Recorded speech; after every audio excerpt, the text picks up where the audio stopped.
Hey everyone, welcome back to Quality Matters. I'm your hostess, Darcy Chambers. I'm Kyle.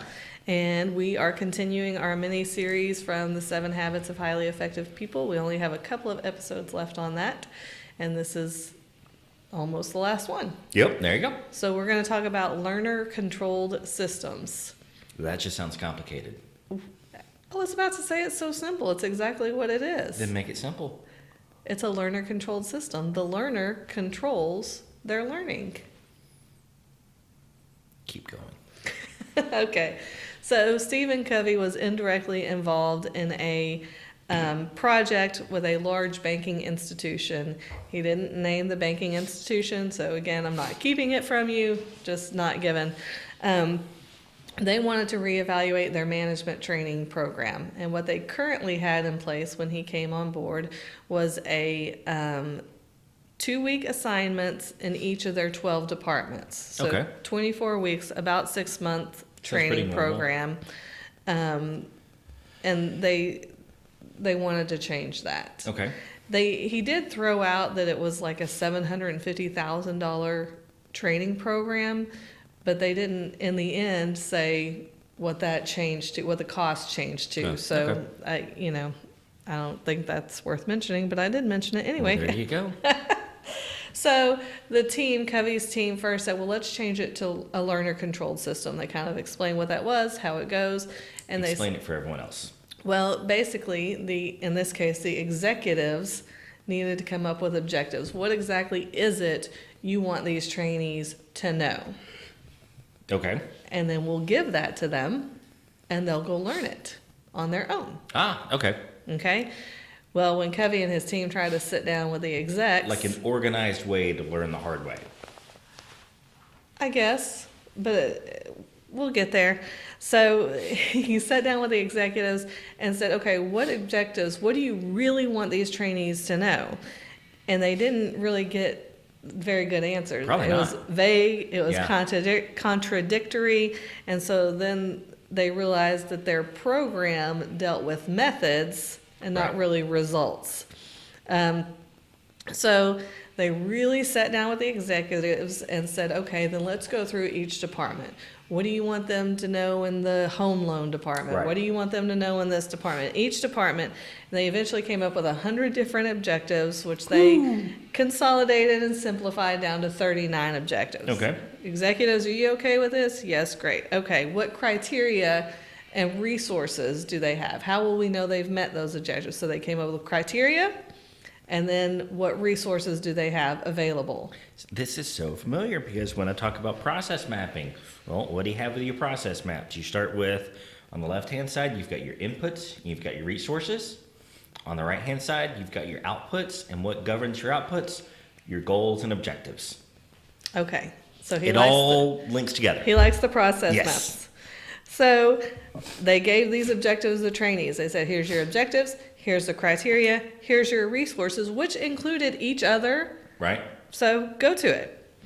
It took the trainees 3.5 weeks Wow. to meet their objectives. They're obviously highly motivated because as soon as they get the program done, then they start making their, I think they were probably paid through the management program. But maybe not the full amount. Right. Ah, I like that. So they're highly motivated to Yeah. get this done. And plus, I would assume once you're out of the training program, then you have opportunity to keep moving up. Yep. But paradigm shift is hard. And Hard to say, too. and the executives didn't like it. Really? And Even though they helped come up with it. right. And they couldn't say it so much, but the basic gist was, well, we had to go through 6 months of training. They should too. Yeah. So Yeah. they said, well, we're going to stay with this learner-controlled system. But if you're not comfortable, you don't think they've learned everything, then let's hammer out some more objectives. Well, quick story that sort of connects, but it's just funny anyways. So, my old company, they had this thing where all the new hires got thrown into the pond. So, that was the thing. If you're hired, once your little 2-week probationary period was over and you were officially part of the crew, they threw you into the pond, and that was your initiation. And that went really well until they threw another guy who I became good Are friends you with. meaning like literally threw them into Yeah, the literally pond? chunked them into the pond. Okay. Fully clothed and everything, just throw them into the pond. Okay. Ruined a few cell phones, but that's just what they did. And so every new hire got chunked into the pond. I stood up for myself and avoided it, but other folks weren't so lucky. That's very odd. Yeah, so you got chunked into the pond. And the fact that I was a computer guy, they didn't fight it too hard because I wasn't part of the crew yet, right? So they didn't really care that much about me, which, whatever. So Okay. another guy, engineer, became good friends with him. He got chunked into the pond, except he couldn't swim for a lick, and he sank like a rock and almost died. So somebody had to jump in and get him? Yeah, they had to jump in. They thought he was like just messing around for the longest because he's like flopping and flailing, and finally he went under and he didn't come back up, so they went to get him. So I'm that not was sure how this connects to a learner controlled system. I'm getting there. So you want to talk about, and this was also like right after I started doing health and safety stuff too. And so you want to talk about some people complaining. They wanted to throw everyone new in the pond. And so every time someone new would get hired, I would hold a team meeting and tell them not to throw them in the pond. They had the way that they like to do things. They were all initiated in that way. So dadgummit, the new guy's going to get initiated that way too. I don't even know what to say to It that. connects. It I know. connects. They did 6 months of learning. These folks that got thrown in the pond, it's the same. I'm sorry y'all had to listen to that. Okay, so the executives are not shifting their paradigm very well. These guys didn't either. And they went back to the drawing board, said, okay, let's hammer out some more objectives. I think they came up with 8 more objectives that had very tough criteria. And the execs admitted before they left the room and before they gave it to the trainees, if the trainees can do this, they'll be better off than anyone that did the 6 months. Really? Okay, so they're all in agreement. They did it. Okay. The trainees did it. Ooh. And they met the objectives in unbelievable ways. He gave an example, of one trainee that came to an executive and said, I've got these, 6 criteria or 6 objectives that I still need to meet from this department. 2 of them I knew from college. 1 I got from a friend. A couple I got from my college textbook. But I have this 1 more I need to spend a few hours with you to meet. Can I sit down with you? Oh, wow. And they were like, okay. And so in the end, the 6-month program was reduced to 5 weeks with significantly better results I love it. than the 6 months program. And so this is a section in Stephen Covey's book where he's talking about win-win situations. And so it was a win-win because the banking institution was able to cut down their training program, have better qualified new managers, and get their trainees up and running faster. Yeah. It's huge. It was huge. the learners were highly motivated, as I mentioned earlier, and the executives got to pick the criteria. I mean, just think about, how much money organizations truly waste in training. Now, I know line level guys are great to hear because they oftentimes hate going to these trainings, but anyone in the management position, it's almost taboo to say that training was a waste. But no, it really, truly can be. I mean, I used to run into it myself as well. I'd go to do, say, like a crane and rigging training for the day, but only 4 out of 20 guys in the department were, coming due soon. Well, I just train all 20 of them because that was more efficient for me. It's the safety managers to train them all. But think about how many hours and how much money is being wasted. And that's just for a 1-day training that I'm talking about. We're talking about months of training, because not only do they have months of training, but those months that they're going through it, they're causing inefficiencies the whole way because they don't know how to do it right yet.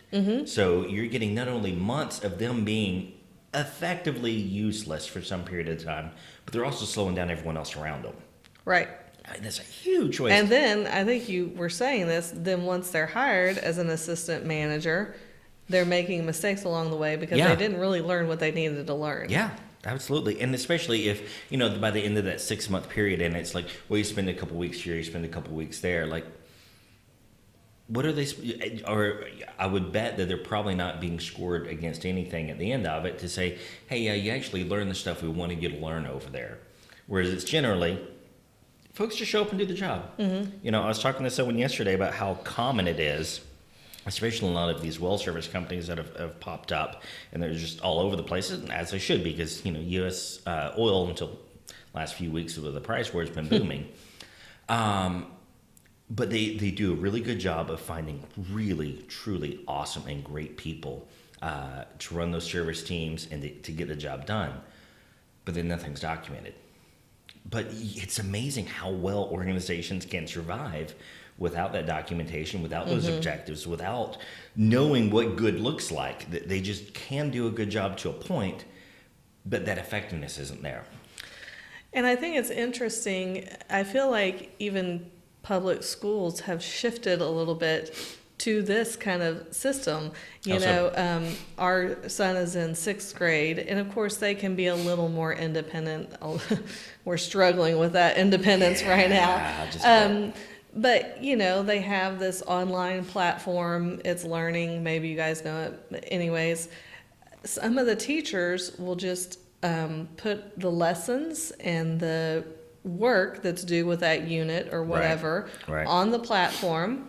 And that's what they do in class. They look at the lessons, and the teacher is there as a facilitator. Yeah. And so you know what your objectives are, you know what the criteria is, and it's your job to get it done by the end of the week or by the end of the 2 weeks or whatever.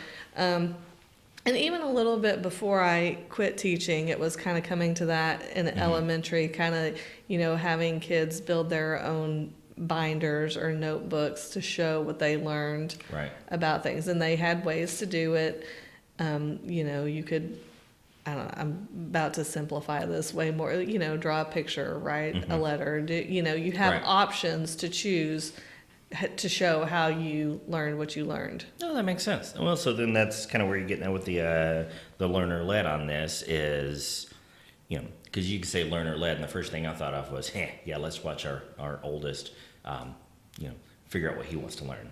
So it's but that's not the idea that the book and you're getting at here. It's the idea that you set boundaries for them, and you give them maybe a few rules to work within, and you give them some objectives, and within that you figure it out. And we talk all the time about the hard way is the best way to learn. So that's what I see in this is you're creating a structure where it is safe to learn the hard way. Well, and he had talked earlier in the book, and I don't remember what section this is referencing, and you probably remember this because you mentioned it a few days ago, where his son, he was going to let his son take over the yard. Yes. This was Stephen Covey. And he basically did the same thing for him. Yeah. He said, here's the yard, here's everything that has to be done, and here are your resources. And I'm not going to interfere unless you ask me for help. Clean and green. Clean and green. Clean and green. Those are the objectives. That's what he told his son. What do you Clean want? and green. But he went over it with him and told him, here's what I usually do. Talking about it. And so then Stephen Covey left it alone. Yeah. And he talked about how hard it was to leave it alone because his yard's turning brown and there's trash in the yard. That is the hardest part, and is he to just watch someone do nothing. And he sees his kids playing with his friend, and he keeps asking. And he mentioned he broke his own rule. He asked his son, hey, Stevie, or whatever, how's the yard coming? And the kid's like, great, or, whatever. Until finally it was, whatever day of the week and time that, they had set aside that he could ask. And he asked him for real. He said, how's it going? And the son just broke down in tears and said, it's so hard, Dad. And, Dad said, well, I'm here. I'm one of the resources. Ask me. And so they got out there and they worked together. But Stephen Covey only did what the son asked him to do. Right. He didn't overstep his bounds. The son said, hey, can you pick up that trash? Can you do this for me? And so then the son became more autonomous in doing it, and then became prideful because it was his job and he had done it well. But see, that's the tough part is, and this isn't true with everyone, but it is true with most people, is if you can get someone to take pride in the work that they're doing, they'll do a fantastic job. But that getting them to take pride in it, you can't order them to do that. No. You can't order someone to care about what they're doing. No. That's a tough one. It is not easy. But once you can, you can get folks that are just happy to do this, same job for years and do it wonderfully. And we've talked about that before with, maybe folks that get promoted to management positions that ought not get promoted is, they might be the most fantastic person at the job they're doing. Don't take that away from them. They got something they can be proud in. Well, and I was thinking about that when I was getting ready for this episode, the leadership versus management and how you've got to hire quality management. But maybe it comes to training that guy that's really great at, or girl, that's really great at their job. You just need to set objectives and criteria to train them before they move up. That's true. You can't teach just them how to problem solve. Yeah, you can't just take somebody that's really good at what they do and say, now come do this new job. But a system like this, where you build this box around them with rules and framework, but you give them the freedom to screw up in a safe environment. Well, and I'm going to kind of dip my toe in another pond because it just crossed my mind. Should I chunky in it? No, don't. You'll sleep on the couch for a while if you do that.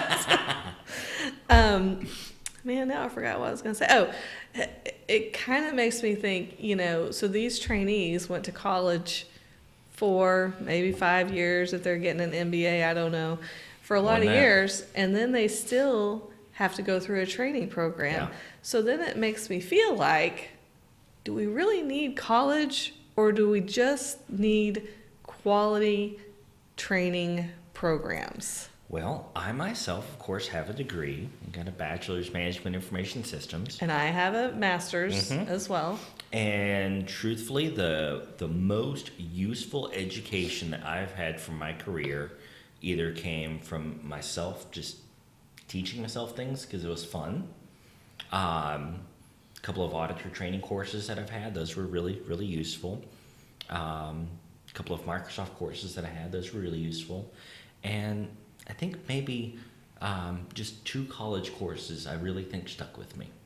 Everything else probably was mostly a waste. Now, don't get me wrong. I'm sure it taught me certain ways to think and work and do stuff that was completely unrelated to the course I was taking. There's value in that. I don't deny there's value in that. But from the course content itself, there's really only a couple of courses that were useful. One was a economics course, and the other one was quantitative analysis. And it's fun stuff.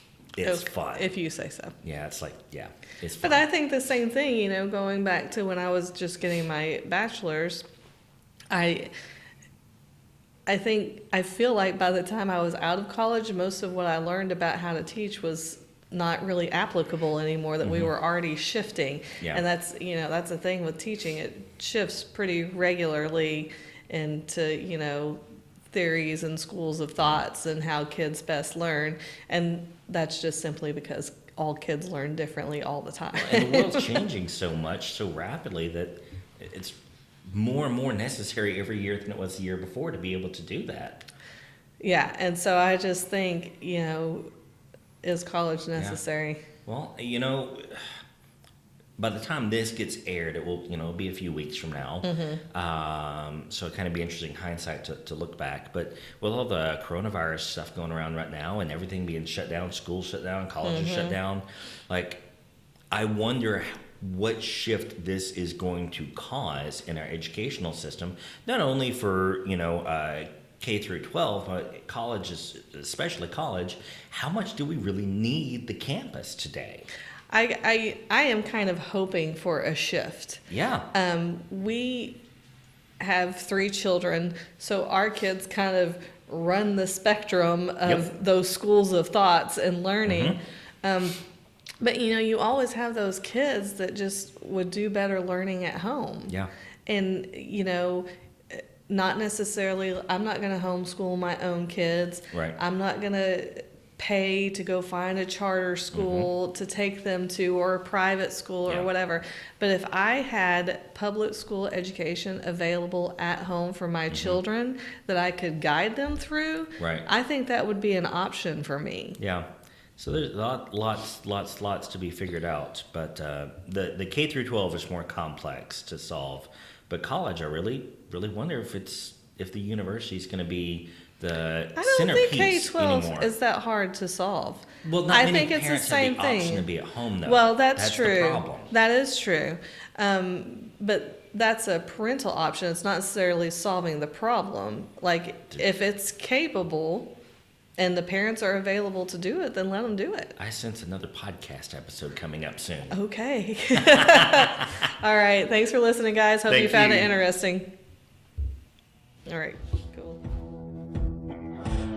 In today's global economy, quality matters. Benjamin Franklin once quipped, "The bitterness of poor quality remains long after the sweetness of low price is forgotten." Quality Matters is here to talk about all things quality. So whether you're looking to improve your business, getting ready for an audit, or dealing with failed inspections, tune in, check us out, then get back to doing work that matters.